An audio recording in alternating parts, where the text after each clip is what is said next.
right. Good afternoon or good evening, depending on where you're tuning in from today. My name's Troy. I'm the Director of Operations for Nurses Specialized in Wound Ostomy and Continence Canada. And we're so excited to have you on today for another continuing education webinar. And we're so happy that we're able to be joined again by Dr. Michael Stacey, who will introduce in just a moment. While I do that, I'll ask Dr. Stacey to bring up the slides for today's presentation, which again is going to be on a similar topic that we talked about last week, but we're hosting at a different time. So hopefully you've been either referred by a colleague or maybe you tuned in a little bit late at the last one, you want to get some more information. So depending on however you came, or regardless of however you came, we're excited to have you on today from coast to coast. I see there's already quite a number of people who are starting to post in the chat, but if you haven't already, please do let us know where you're tuning in from. We'll be using that chat tool to keep the discussions in there. But do know that we're going to have a Q&A portion at the end as well. And for any questions you have about the webinar, please put those in the Q&A tool or Q&A button in your toolbar instead. So today's presentation is going to be on the Canadian Consensus Statement on the management of venous leg ulcers. And as I said, we're joined today by Dr. Stacey, who's the lead of the Canadian Consensus Statement on the management of venous leg ulcers. A panel of 19 clinical experts from across Canada contributed to this project, and the Canadian Consensus Statement covers diagnostic approaches, therapeutic modalities, and ongoing care. So Dr. Stacey has completed his medical degree at the University of Western Australia. He's a fellow of the Royal Australasian College of Surgeons and is licensed with the College of Physicians and Surgeons of Ontario. He spent 2 years working at St. Thomas's Hospital in London, UK, where he conducted research for his Doctor of Surgery degree. And Dr. Stacey is a vascular surgeon who arrived in Canada from Australia in 2014 and became the surgeon-in-chief at Hamilton Health Sciences. He's also a professor in the Department of Surgery at McMaster University. He then became chief medical executive and executive vice president academic at Hamilton Health Sciences in 2018 until mid-2023 last year. He continues his clinical work in vascular surgery and is consultant for hospitals and biomedical companies in clinical practice, research, and physician leadership. As well as his more than 30 years of practice in vascular surgery, Dr. Stacey has established active research programs in wound healing in Australia and Canada. He was the first president of the Australian Wound Management Association, which is now Wounds Australia, and is the founding chair of the World Union of the Wound Healing Societies. So I'm very happy to have you on again with us, Dr. Stacey, and I'm happy to pass over the microphone to you. Thank you so much. Great. Thank you very much, Troy. And thank you, everyone, for joining this evening for this webinar. And it's my pleasure to be able to present this to you. So as Troy's indicated, I'll be talking about the Canadian Consensus Statement on the management of venous leg ulcers. And just before I go into that, just conflicts of interest. I have some current active consultancies with a number of companies. So currently with Perfuse Medtec and Stacey. I've had previous consultancies and research collaborations with a number of different wound care companies over sort of the breadth of my career. So what we'll be talking about today is really that consensus statement on the management of venous leg ulcers. And the goal with developing that was to incorporate some new research findings on how to manage venous leg ulcers. It's intended as a practical, up-to-date guide for healthcare providers. And you'll see as we go through it during the talk, it incorporates a number of key elements. So things with which many of you will be very familiar. So the clinical assessment of patients with a leg ulcer, investigations that help you determine if it's a venous leg ulcer, and then develop the diagnosis. And then the treatment, which involves treating the underlying cause in venous leg ulcers, which is an impaired calf muscle pump function, and then the management of the ulcer itself. And the other key element of this is providing really a framework for strategies or options of what to do when the ulcer is not entering a healing trajectory. And then finally, what to do once the ulcer has actually healed. So the new areas that are being incorporated into this consensus statement are really several which I've got on the slide here. So one of the key ones is the ability to improve calf muscle pump function with a neuromuscular electrical stimulation of the common peroneal nerve, also called the Muscle Pump Activator. And we do know there's a lot of clinical data on muscle pump activator and how it improves the calf muscle pump function. But there is new data from Dr. Keith Harding in Cardiff showing that what it does to patients with venous leg ulcers when it's used in addition to compression therapy, which is the standard treatment. As I said, we'll also be talking about an approach to what to do when the ulcers have not entered a healing phase, as one would expect. And part of that approach, and also the consensus statement itself, is to incorporate the principles of time, but then to have a structured approach as to how to use some of those advanced wound therapies. So as all of you are aware, with chronic venous disease, the primary cause is an impairment in the calf muscle pump function. And the ultimate thing this does, it causes an elevation in the venous pressure when patients are walking. So normally when you're walking, because of the action of the calf muscle pump, which pumps the venous blood out of the leg, the venous pressure drops. But when you have an impaired calf muscle pump function, it doesn't drop. And that leads to a number of changes in the tissue and in the microcirculation. So you have changes in the vessels, you have changes with edema, with tissue fibrosis. There is an activation of an inflammatory cascade and ultimately results in impaired healing, some of which we're still trying to understand exactly that full process. But what it really means is that, we do look to treating the calf muscle pump function in patients with venous disease. And compression therapy has been the hallmark for improving that calf muscle pump function.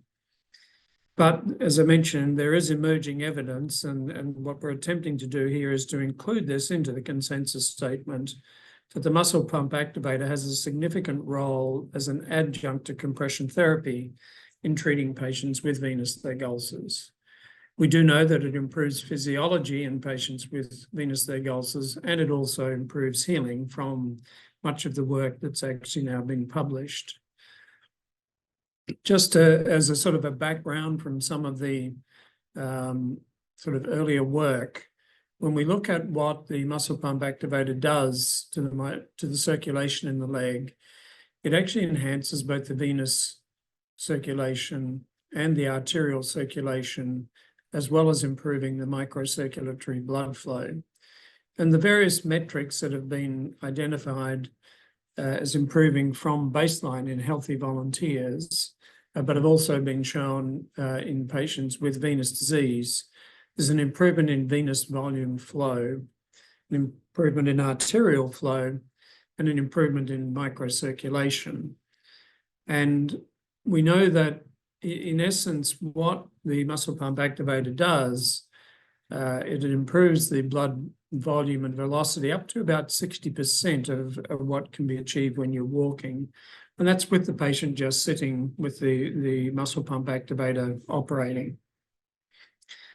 And this is just showing you what it does in patients with venous ulceration. So this is a leg of a patient with a venous ulcer. The lighter portion down around the ankle is the venous ulcer itself. And what you're seeing on the left screen is the normal pulsatility and flow without the muscle pump activator, and that varies, with the pulsation in the arteries.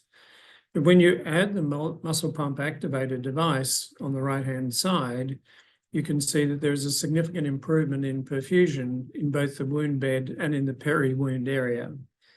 And from the data in the group, and it was Keith Harding's group did a lot of this work, they showed over 200% increase in flux and about a 67% increase in the peri-wound flux, as well as that occurs in the wound bed. This is just putting that into a graphic form for you. So on the left, you see the peak venous velocity with the patient recumbent and seated. The grey bar is the bar without the muscle pump activator functioning. And then with it functioning, you see that increase in peak venous velocity in both recumbent and seated positions. On the right-hand side is the microcirculatory pulsatility, and this is showing you in the wound bed on the left and the peri-wound on the right, and how much that improves with the muscle pump activator functioning. Now, we'll go on and just give you a sort of a brief outline of a clinical trial, which is really quite a pivotal trial on the use of muscle pump activator in patients with venous leg ulcers. So this was done by Keith Harding and his team in Cardiff, and it was a randomized controlled trial looking at evaluating the new muscle pump activator intervention in a randomized trial of patients with venous leg ulcers. This chart just gives you a sort of a flow chart of the study, but it also gives you an idea of the design. So essentially, patients were recruited into the study, and once they met the various inclusion criteria, and then all patients were then put into what was called a run-in phase. So an initial 4-week period where they had standard of care, and throughout that time, the healing rate of their wound was assessed. And then at the end of that 4-week period, they were then randomized to go into either just continuing standard of care, and this is in this next slide, or standard of care plus the muscle pump activator or neuromuscular electrical stimulation as it is on this slide. You'll see during that period there are a number of patients who were not able to continue in the study for various reasons. And this was in both of the arms of the study. And at the end of the study, there were 29 in the standard of care and muscle pump activator group and 22 in the standard of care group. So what the study looked at was just to initially make sure that there's no major difference in terms of the demographics about the patients in the two treatment arms, because you want to know that it's really the treatment, not something about the patient groups that might be impacting the outcome. And what this slide shows you is that there's no significant difference, you'll see on the right-hand side there, in any of these parameters for the patients in the two groups. And a particular note, important to see that these were relatively large wounds. The average size was 10 centimetres in each group, roughly 10 centimetres. And they'd also been present for long periods, like more than a year. This is the age of the wound at time of enrolment into the study. And those are two key factors that we know that do impact the ability of wounds to heal. And there was no significant difference between these groups. This study really gives us an indication on the 4-week run-in period. So you'll see on the left, this is the results for the standard of care group rather. On the left is the run-in phase, and on the right is the treatment phase. And this is showing you the percentage area reduction per day. And you'll see that there's no significant change in that area reduction per day between the run-in phase and the treatment phase for patients in the standard of care group. When we go to the group that received the muscle pump activator, again showing us percentage area reduction per day, what you're seeing here is a significant increase in the percentage area reduction per day in the treatment group who received the muscle pump activator as well as the standard of care.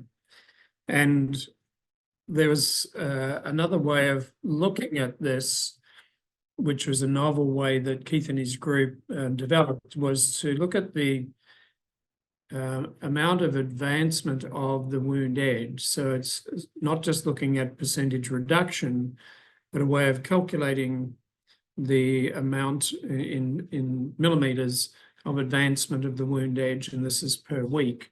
What it does, it provides a more linear measurement of how the wound is healing.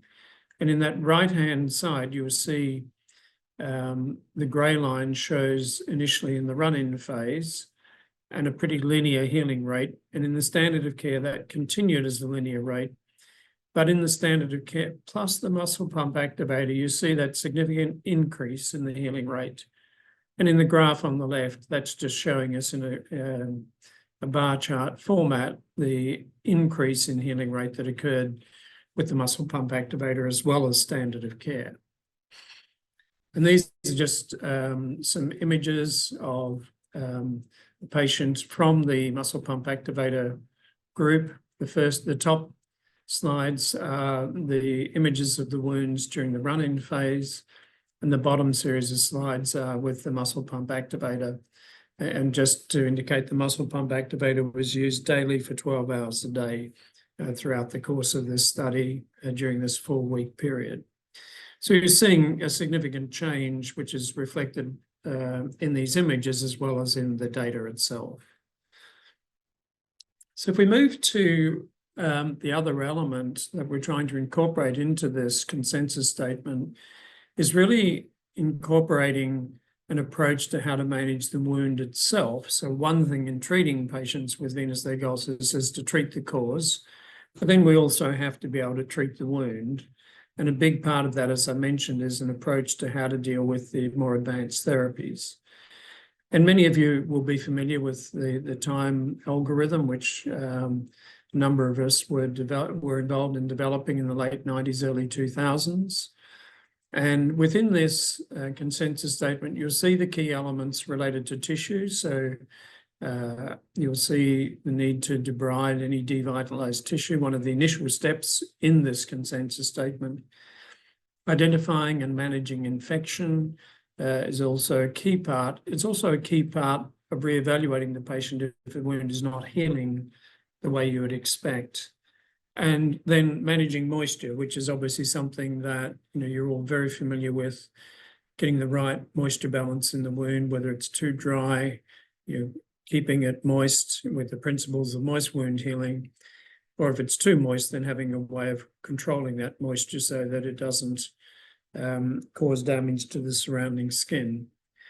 But then what's the other key piece here is, which is where really the advanced wound therapies come in, is really what to do when the wound is not healing. When you've done all of the initial steps, you've got the right optimization of the calf muscle pump, you've dealt with the tissue issues, the infection issues, the moisture issues, and then what other things can you do to ensure that that wound edge is starting to grow in to starting to close the wound? If it's, with all the other things, if it still hasn't done it, then what are your choices with some of those advanced therapies? And we'll talk about that shortly. But maybe just to give you a sort of a sense of the principles built into what's in the consensus statement, is that we look at a progressive approach to using some of those more advanced contact layers, if you like, within the wound treatment. So first thing, if it's not healing and you've dealt with all the other issues, is then to say, okay, then maybe it's got something to do with biofilm, which we can't measure in any way. We can't see biofilm in the wound, but biofilm we know is likely there in most wounds. And so what can we do with that and the bacteria that are present within the biofilm? And there are dressings that actually have an impact on degrading biofilm. If we do that and we assess and the wound is still not entering a healing phase, then the next logical thing is to use a dressing that will decrease the elevated protease levels within the wound. And again, there are topical dressings that will do that.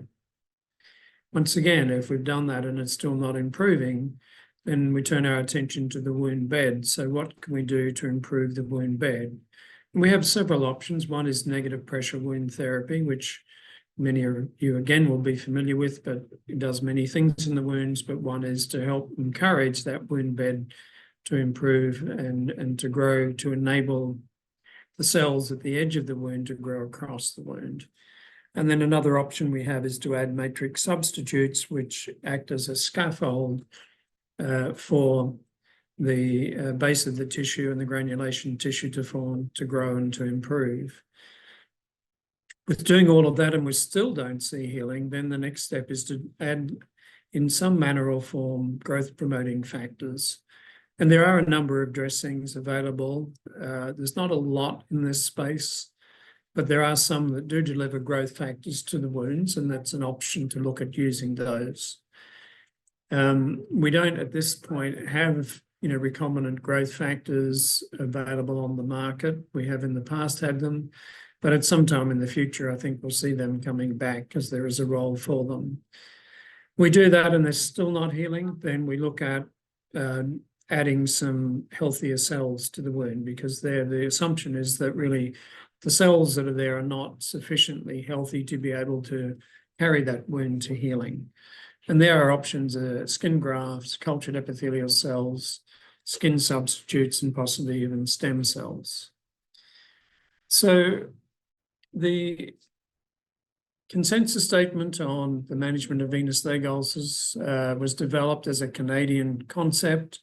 And I'll just run you through the process for developing this consensus statement, developed by Canadians really for the Canadian market, but clearly something that has application well beyond Canada. So the key leads in this were myself, Dr. Keith Harding, Gary Sibbald, and Dr. Robin Evans. And what we did, we assembled a panel of 19 healthcare providers from across Canada. We're looking for people who had some experience with treating patients with venous leg ulcers, some experience with the Muscle Pump Activator device, and some experience using advanced wound treatments. We're looking for a spread both of disciplines, physicians, nurses, NSWOCCs, therapists, and also geographical distribution across the country. The process, we developed a consensus statement, which was developed by the leads, a draft earlier this year. We sent that to the panel for initial feedback. We revised that and then had a Zoom call with the panel to discuss any areas that needed further, group discussion. We then further revised the document, sent it around for round 1 agreement. Got the feedback, revised it again, sent it around for round 2 agreement, and then finalised this document just this month in June. Our goal was to get at least 80% agreement by panelists on each of the components of the consensus statement that we sent around to them. And what we're able to do is to get, as it turned out, 100% consensus on 20 of the 23 sections that we asked them to give their consensus opinion on. And of the remaining 3, we had greater than 85% consensus. So really a very good overall consensus for that. And the other thing just to stress is this was done independent of any input from wound care companies. So it was really the thoughts and opinions of the panelists themselves, based on their experience and their knowledge. So not really something that was influenced by any companies. So these were the consensus panel members. As I said, a number of physicians, and the physicians' backgrounds: vascular surgery, rehab medicine, dermatology, family medicine, general surgery, and then a number of nurses, quite a few of whom were NSWOCCs, occupational therapists, some researchers. So a good broad spread of healthcare providers really from across Canada.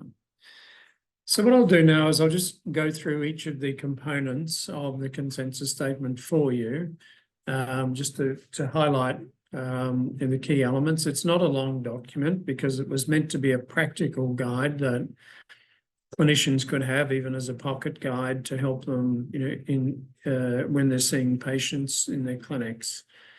So the first thing was really just the diagnosis of venous leg ulcers, and it was just a clear statement that everybody felt was appropriate, and for many of you this is probably just very standard of what you do, but this is really meant to be for all clinicians at all levels.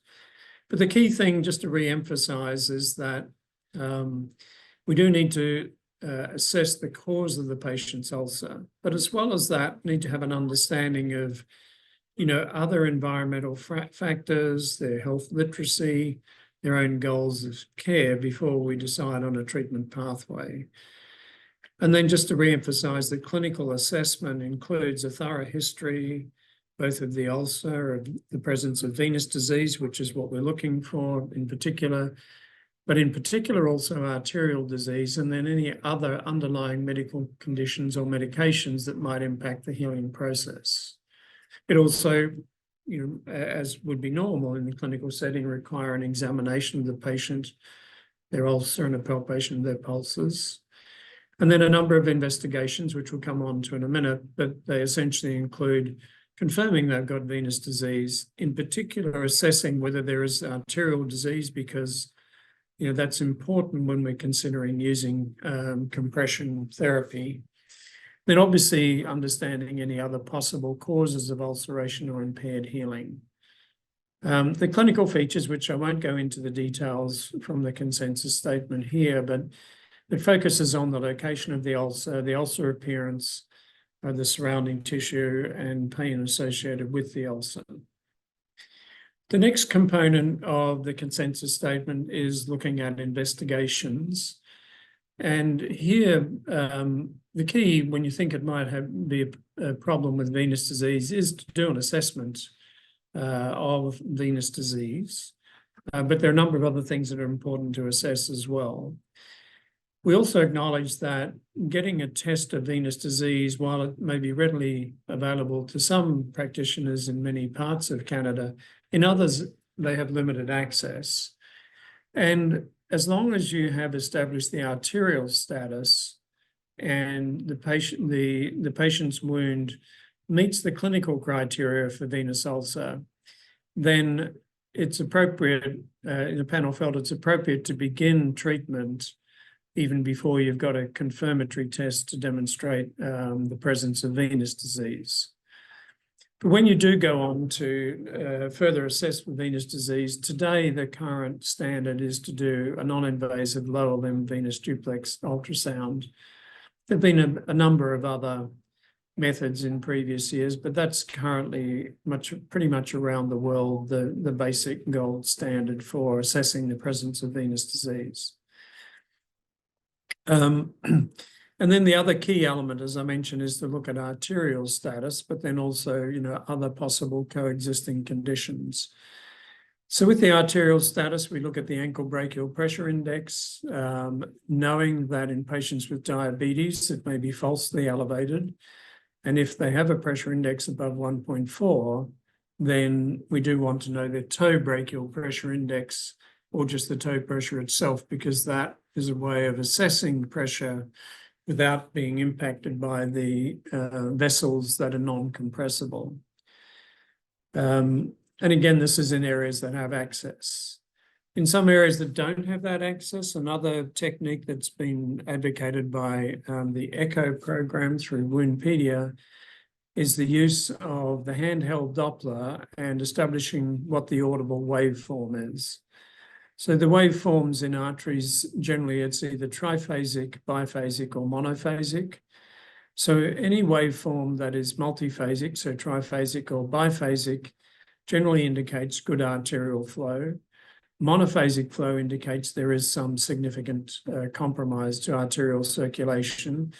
And an audible handheld Doppler with the interpretation from the skilled or trained people can actually give you that clue. And ECHO has a way of enabling people to connect through ECHO to get an assessment of their audible waveform to determine if it's monophasic and therefore indicative of significant arterial disease. And again, when it's available, the standard we would also do is to look at a lower limb arterial duplex ultrasound, which gives more detailed assessment of the arteries in the lower limb. Then the other things we look at is obviously a blood panel, looking for other conditions that may impede healing, such as anemia, liver disease, renal disease, diabetes. And then the patient may also have other conditions, either from clinical assessment or from their history, such as rheumatoid arthritis, lymphedema, other conditions. They may be on immunosuppressant drugs that may impede healing. And some of those may need to be further investigated or assessed by other clinicians. And then the other component is to assess their gait and movement at the ankle, because that itself can impair calf muscle pump function. So that's really an adjunct, if you like, to assessing for venous disease. We also want to know if the problem is primarily gait or ankle movement related, so that they're not able to exercise that calf muscle pump function. So when we come on to treatment, then the basic principle of treating a patient with venous leg ulcer is to treat the underlying cause of the ulcer, which is an impaired calf muscle pump function. And when we're looking at that, as I said before, the optimal method of treatment is compression bandaging. However, we do need to be cautious when patients have an altered ankle brachial pressure index, or if it's severely elevated, if they've got a low toe pressure index, or if they've got a handheld Doppler that demonstrates a monophasic blood flow. If they don't have any of those, they've got a normal ankle brachial pressure index, toe pressures are normal, handheld Doppler is normal. Our standard is to use these days a multi-layer bandage system, aiming for 30 to 40 millimeters of mercury at the ankle. It's not the only compression system we can use, and there are a number of others, some of which may include different forms of inelastic or elastic stockings, or bandages rather, or they may include elastic stockings. And then there are some adjustable wrap systems with hook and fasteners. There may be pneumatic compression systems. There are some other forms of compression socks. And what we select may depend very much on the patient's mobility, the level of pain, their tolerance, their ability to apply it, their environment they live in, and their access and ability to either access it or pay for it if needs be. And then the other key thing we do is to encourage patients to exercise their calf muscle.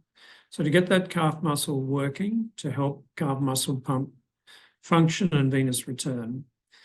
And the common method there is a daily walking regimen, but we may also consider using our colleagues in physiotherapy or rehabilitation medicine, particularly if the patient has limited ankle motion, an altered gait of some sort, they have problems with strength or mobility. And in those cases, we may also be advocating elevating their leg above the heart on a regular basis throughout the day. So when we look at patients who are not able to either tolerate or either have a lower level of, they have a problem with their ankle brachial pressure index or their arterial flow, or alternatively, they're not able to tolerate a compression system, then we do need to look at a number of other options for them.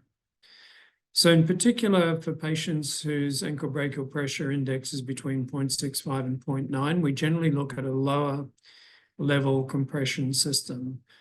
And we look for something that the patient can tolerate. And as I said, we may look at different options there from, as was mentioned on the previous slide. We have to be extra cautious in patients whose pressure index is between 0.5 and 0.65 because they're starting to drop down. And there we may go to something very simple like a stocking at either a tubular or longitudinal compression.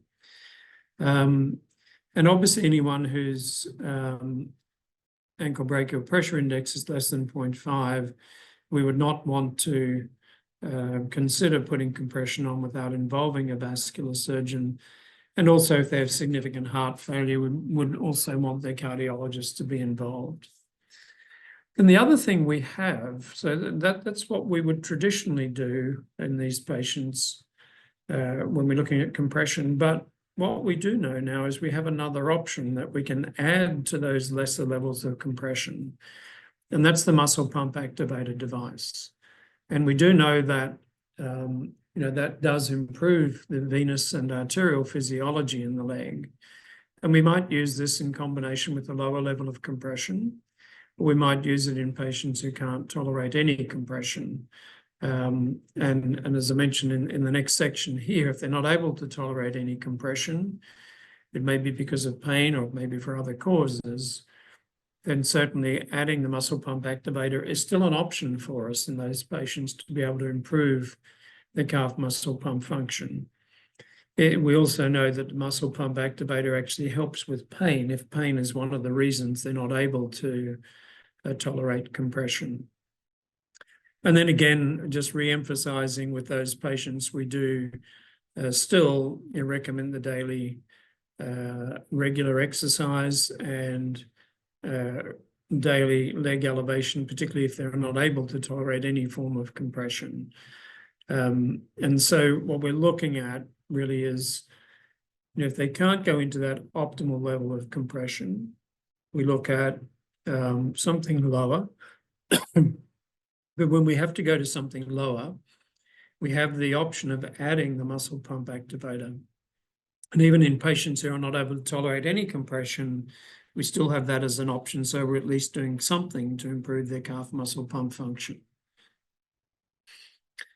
And then what about the ulcer itself? So what are the broad principles we have in treating the ulcer? So again, you'll be very familiar with many of these. I'll try not to dwell too much on these elements, but essentially, what we want to do is to cleanse the ulcer and the surrounding skin. And we might use saline or if that's not available, some clean potable water. And if we do have access to it, an antimicrobial solution such as hypochlorous acid helps to reduce any bacterial contamination and also has an antibiofilm component. We want to debride any devitalized tissue. If the vascular perfusion is adequate and essentially normal, then what method is used will depend a lot on the scope of practice, the skills and the experience of the healthcare provider. I've just mentioned there the various different types that we have, but if there is devitalized tissue, we want to try and remove that so that it enables the healthy tissue to reform so that ultimately you can get a bed for the skin cells to advance across and to be able to close that wound. As I mentioned before, what's important is to ensure adequate moisture balance. And as I mentioned, making sure if it's too dry, we try and retain some moisture. If it's too moist, we try and wick that moisture away. We want to treat infection in the wound, and whether it's in the wound itself or in the surrounding tissue.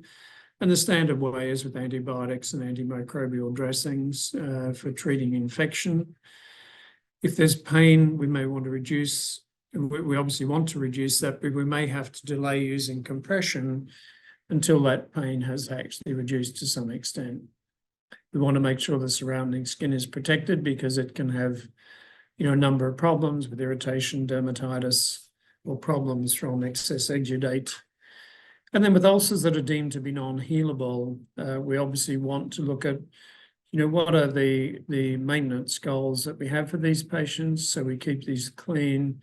We want to use an antimicrobial solution to reduce the risk of infection and essentially use dressings that try and meet those maintenance goals. And then probably one of the most important things, which really leads into the next section, is we should be measuring the ulcers on a consistent basis. In broad terms, weekly is the sort of frequency that most people would recommend. If patients are seen less often than weekly, by a particular healthcare provider, then at each visit that they're seen. And this is so that we can gauge the progress of the wound. There are many different ways of measuring wounds, but whatever method you have available is important to continue to check and measure these wounds at least on a weekly basis. So then you're in a position to know whether they have improved or whether, if they're not improving, whether you need to pivot and do something different. And this is what comes on to the next section. It's really, so what do we do if the ulcer is not healing, not entering a healing trajectory? And what we mean by that is that we're not seeing any sign of reduction in size, in 2 weeks or certainly up to 4 weeks. Or if there is some reduction, but it's less than 30% at 4 weeks, after we've initiated a treatment. So this might be an assessment after we've started our initial treatment. It might be after we've used some, additional way of improving the wound. But that assessment and then pivoting is what's important. But the first thing we should do if we find that the wounds are not healing is just to review that we've got the diagnosis right. Just go back and relook over criteria that we've used, look at the wound itself, look if there are any other underlying conditions that we maybe have glossed over. just to make sure we don't have, some other thing like a skin cancer or some other autoimmune problem that may be impeding the healing of the wound. And the next thing is really to assess the treatment protocol, just to make sure that the protocol that we've recommended is actually being adhered to. The compression is being used. It is being used at the level that we were recommending. And also just to reassess, is there infection? And is that, if that infection is present, is it being managed? So really going back to those basic principles, within wound management. And then if those first few things, your diagnosis is right, they're adhering to what you've recommended, and there's no evidence of infection, or if there is, it's being managed, then we just need to reassess the compression system. Is the system we have in place the optimal one, or at least the optimal one the patient can actually manage? We need to make sure that they've got some form of exercise or walking regimen.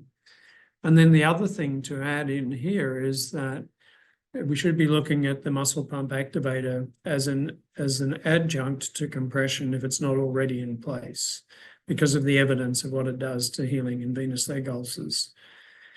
And one thing that we sometimes forget is that, if we've had a venous ultrasound and there is evidence of superficial venous disease, should we be thinking about referral to an appropriate source, for treatment of the veins themselves? It's not something we do commonly at this stage, but it's something that just occasionally in a small amount of patients actually can significantly help with healing of their wounds. And then, looking at, if we've done all of those things that I mentioned before, we've really got this treatment optimized. We've got the muscle pump activator added, got their optimal compression, there's no infection, they're adhering to the treatment, the diagnosis is right. Then how do we do something more to that wound to help it to heal? And this is what I mentioned in the introduction. So the first thing is to say, so is there a problem with microbial involvement, which we know can impede healing? So I'm not here talking about wound infection. I'm talking about microbes on the surface of the wound that have been protected in biofilm. So here we use a medication, or a dressing rather, that is both antimicrobial, but that can also interrupt or eradicate biofilm. And if the wound is not healing, we do a further period of assessment, that 2 to 4 week assessment, and it still hasn't changed, then we look at adding a dressing that inhibits protease. Again, we do that for our 2 to 4 weeks. If it's still not improving, then see what can we do to improve the wound bed with either negative pressure therapy or with a matrix substitute. And we might, progressively try one and then the other. Again, if we've done that and that's looking good, but still not healing, then we consider addition of growth factors through dressings that actually release physiological levels of growth factors to the wound. And if it's still not healing, then ultimately we're looking at, adding new cells, which usually means referral to a specialist centre. And then we have other adjunctive therapies, which, we can and should consider at this time. Some of these, may be introduced in an earlier phase. Some would advocate. Some of these probably don't have as much evidence in venous leg ulcers, but they do in other types of wounds. But I think that there's certainly options for us to consider if the wound is simply not progressing. And the oral pentoxifylline, electrical stimulation of the wound bed, topical oxygen therapy, hyperbaric oxygen, therapeutic ultrasound, and there are others, but these are some of the key ones that are currently in use. And then really the final thing I'm going to talk on before opening it up for questions is really what to do once the wound is actually healed. And a key component of treating venous leg ulcers is trying to prevent ulcer recurrence. And the big part of doing that is to both the clinician and also the patient to understand that with venous leg ulcers, really they need to be looking at lifelong compression therapy. We generally will wait a couple of weeks after the wound is epithelialized just to ensure that it is fully healed. So just continue the wrap system that we had. And that's particularly important in those with more advanced disease, or if they're waiting for compression systems, we carry on with the compression bandages that we had. And then we need to look at fitting some form of compression, in the longer term. And in most cases, that is a compression stocking, and below knee also in most cases. If it's not feasible, then we may look at compression wrap system with hook and loop fasteners. We're looking at something that is 25 to 40 millimeters of mercury at the ankle. And even if patients can't tolerate that full amount of pressure, if they do have arterial disease or they can't tolerate it for pain, then still going to some lower form of compression is still preferable to no compression at all. Then the other key thing is to encourage those exercises of the calf muscle pump function that we talked about before, and then reinforcing education on venous disease and how they can go about preventing ulcer recurrence, and helping to prevent skin trauma. And then there may also, again, at this time, be an option if they have just superficial venous disease to relook to see if maybe that's something that needs to be treated by some form of surgical or less invasive techniques such as laser therapy or thermal treatment of the greater saphenous vein. So that brings me really to the end of the presentation of the consensus statement on the management of venous leg ulcers. So where we're at, as I mentioned, we've really just finalised the consensus statement this month. We're now looking to have that published in a scientific journal, and we're also having some discussions about having that available on some websites, so that as healthcare providers, you're able to access that consensus statement and then be able to use it in your practices. So at that, Troy, I will pause and just hand it back. Happy to take any questions. Amazing. Well, thank you for taking us through that. And again, I want to thank Perfuse Medtec for making our second session today possible. And we do have some questions already coming in, but I'll remind everybody who is on the line here, if you have any questions, please do put those in the Q&A box and we'll make sure to get to them. We have a question in the chat, and this is surrounding more about the algorithm on the use of advanced therapies. Someone was asking whether you've noticed that products that are designed to promote tissue regrowth, whether within VLUs or other wounds, have become more rare or less found in the market now. And if you could comment maybe why or what you see as kind of barriers to getting some more of those products. Yeah, no, thanks, Troy. That's actually a really good question, because I would agree with that. I think there are products that are maybe not as available as they have been in the past. And in part, I think some of the problem is that there are definitely products, like some of the recombinant growth factors that have come to market and gone off market. And it's really because they were being used in a way that didn't really suit the product. So what I'm trying to say there is, with all of these products, there is a time at which the wound is ready for you to use them. But if you use them before it's at that point, they likely won't work. And there's also a time at which you need to stop using them, because there's a point at which, if they're not working, then you need to pivot to something else. And I think what's happened in the past is that there's been a tendency, for people to be using the products and just keep using them. And eventually they say, well, they're not really working. And I think the problem is, we haven't really had a structured approach as to how and when to start using some of the products. And I think and so it's not a criticism of the healthcare providers. It's really a criticism, of those of us doing research in wounds and wound healing, coming up with some guidance as to when you should consider starting to use particular products. And that's what we're trying to do in this consensus statement, to provide that guidance. And I think ultimately, we can then encourage the healthcare funders to say, well, look, this is an important product to have, and now we know it's going to be used, probably more appropriately, and may see the benefits. So I think my hope is we'll be able to convince the healthcare funders to come back to using some of these products that, perhaps they've not been prepared to fund because they don't see the benefit. Well, thank you for touching on that. And I hope that answers your question, the person who was asking that. We had a question here from Kevin who's asking, do you see any role for venous ablation treatment? SAP, you're gonna have to excuse my pronunciation if I don't know these properly, but saphenous or perforators in a non-healing ulcer as opposed to just for prevention. Yeah, no, that's a really good point. And look, I think it's probably something that, has evolved over the years. Like what I would say 25 years ago, most people wouldn't have seen it had much of a role for treating venous leg ulcers. But I think as we have less invasive ways of dealing with the venous system, then there is emerging evidence that treating the veins when a patient has an ulcer does have some benefit in getting the ulcer to heal.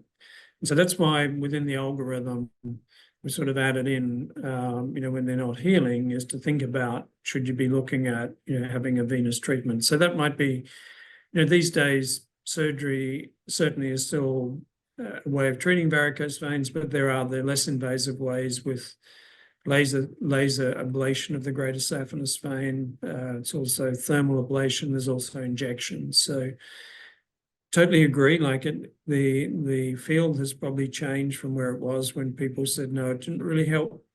So there is now more evidence that it does actually provide some help. The proviso is if patients have got deep vein damage, then it's much less likely to be helpful. Thank you for touching on that. And the next question we're going to get into, I think, has been a recurring one that does come up. Aaron has mentioned here that pain is usually a big issue with compression compliance. Have you found that using Gecko helps improve pain issues? And did you want to give any comments in general about trying to work with patients who are really nervous about that pain standpoint? Yeah, so I can make a comment, and maybe Jeff or some of his team can add to that. But certainly, there is definitely some evidence. Again, it's more from case studies that the use of Gecko in people with pain with their lower limb wounds and in venous ulcers, it does help to reduce their pain. And so, the way to use it here is like if they can't tolerate any compression, then use the Gecko and then try and get them into some low-level compression. Or if they can use low-level compression, be using the Gecko and then see if you can ultimately get them into higher level compression. But I think there's some evidence that it does actually help to reduce pain. But Jeff, you may want to touch on that. Certainly. Like the device has two indications. One is to treatment of ischemia and prevention and treatment of edema. And we believe in wound care, the biggest issue is probably edema is causing the pain. If your leg's swelling up, it's going to be painful. So, if we can get the edema under control, then they're more likely to tolerate compression. So I think we have enough evidence on the blood flow, and blood flow is central to the management of edema. And then maybe to kind of elaborate on this a little bit too, a question that had come up in the last one is about any evidence for patients with poorly healing venous leg ulcers who refuse compression but would like to try multiphasic or MPA, monophasic, I'm sorry. Is that something we could talk about as well? I think last time we spoke about it a little bit on the webinar. Yeah, so I think so if you think about patients who, let's say they've got a very low arterial Doppler or a monophasic waveform, so you're worried about their level of arterial disease. So there is, some evidence that using the muscle pump activating device or Gecko does actually provide some benefit or improvement in the arterial circulation as well as the venous circulation. So there is a role for using it in those patients, who you don't want to use any compression in because they've got poor arterial Dopplers. Because there will be, their ulcers will not just be venous, there'll be a mixture of venous and arterial disease. And so, oftentimes with patients, who've got mixed disease, your goal is to improve the arterial side of it so that you can then help to improve the venous side with compression. here, if you can't get into compression, at least you're doing something for both the venous and arterial side by using the muscle pump activator device. But don't know, did you want to add anything there, Jeff? No, I think you've covered that. That's good. Fantastic. Well, we don't have any open in the Q&A box here, so I'll remind everyone, if you have any questions, to definitely pose them there. We do have a comment in the chat though. Here is person's talking about that they have a few patients who are asking about hyperbaric O2 chamber treatments for wound healing. Is this something you've run into in the past? Have you seen good results with it? Yeah, so I can comment on that, because where I came from in Australia, we had a hyperbaric oxygen chamber, I think from the late 80s in the hospital I worked at. And the hyperbaric oxygen really doesn't have a big role in venous leg ulcers, is probably just the short answer to that. Where it does have a bigger role is in patients who've got microvascular disease. It doesn't have a great role in patients with significant arterial disease. So people with conditions like sclerotherma, sometimes radiation, injury, some vasculitis conditions. But in the majority of venous leg ulcers, very little role, certainly in my own experience and in certainly the literature that I've looked at. Well, thank you for touching on it. We do have a question here. This will be for Jeff too, and you're free to comment, of course, Dr. Stacey, and I'll maybe tie in some other question from the other webinar about how long the gecko can be left on, if you want to talk about its cost effectiveness a little bit, specifically with gecko. Sure. The cost of the device, it's $750 for 2 weeks of therapy. How long it stays on is really dependent upon the wound. We do have a health economist engaged right now to determine the cost effectiveness of the device. In the past, Mississauga-Halton, when they were a CCAC, or I can't remember all the transitions, I can't remember, but they estimated cost savings of around $6,000 with the device. And Waterloo Wellington had done an analysis, and they showed about $2,500, as I recall, as a cost savings. The health economist is going to look at it more in an analytical basis, from a health economic analysis versus just a transactional analysis, which that was done with. And then just to elaborate a little bit more about the gecko device itself, is it incorporated within the compression system? How does it go over the compression dressing? Is it what this person is asking? Or if we can just go over again how the device is actually applied. Did you want to address that, Dr. Stacey, or would you like me to? Yeah, why don't you do that? Yeah. Yeah, it's placed. The compression is typically placed or applied just below the fibular head. The fibular head is where the gecko device is applied, so they do not interfere with each other. And when compression is in place, we do have data with plaster casts. And when you have a constrained environment, we actually get better blood flow. So combining the two is why we feel it's the best therapy. Fantastic. Well, thank you for touching on that there. We don't have any other questions open in the chat here. We have, or in the Q&A, but another comment has come in through the chat here. Have you seen any good results from eStim or ultrasound mist as well? And I know maybe to add on top of that, if you could just distinguish again the difference between what we're doing here versus electrical stimulation, because I know that comment has come up in the past too. Yeah, thanks, Troy. No, I'm happy to comment on that. So yeah, I mean, the sad thing is sometimes these technologies get confused, but they're actually completely different. Electrical stimulation, or eStim as it's sometimes called, is really a way of providing some electrical current in the tissues around the wound, and it's thought that does change some of the biochemical nature of the wound healing process in the wound itself. So very different to the muscle pump activator, which is a way of stimulating the common perineal nerve, as Jeff indicated, just in the fibula on the lateral side of the leg. And what that does is it causes the muscles in the anterior compartment of the leg to contract and relax. And that helps to improve calf muscle pump function. So two completely different technologies. I think there's a lot of, certainly have been a lot of studies on electrical stimulation, and certainly, quite a number of studies on ultrasound reports as well. In this consensus statement, we've included them in some of those other adjunctive therapies because we don't see the data on those are as strong as the data for the other elements within the consensus statement. But they're still important treatments that they're, if your wounds are not healing and you've tried all your other options, they may very well be important things to use. And I think in the future, depending on the strength of the literature, they may come into more mainstream or they may not. It just depends on how the literature, holds up. Fantastic. Well, I see where we're at the hour here. So I want to thank you again for coming on with us today, Dr. Stacey. We've got so much of your time between the last two webinars, and we sincerely appreciate it. And I'll thank you again on behalf of everyone who's in the chat saying very informative. Thank you so much. This is amazing. The comments are just fantastic. So we do hope to have you on again in the future at some point as well. For those who are in the chat right now, I just want to remind everyone you will be receiving a certificate of attendance.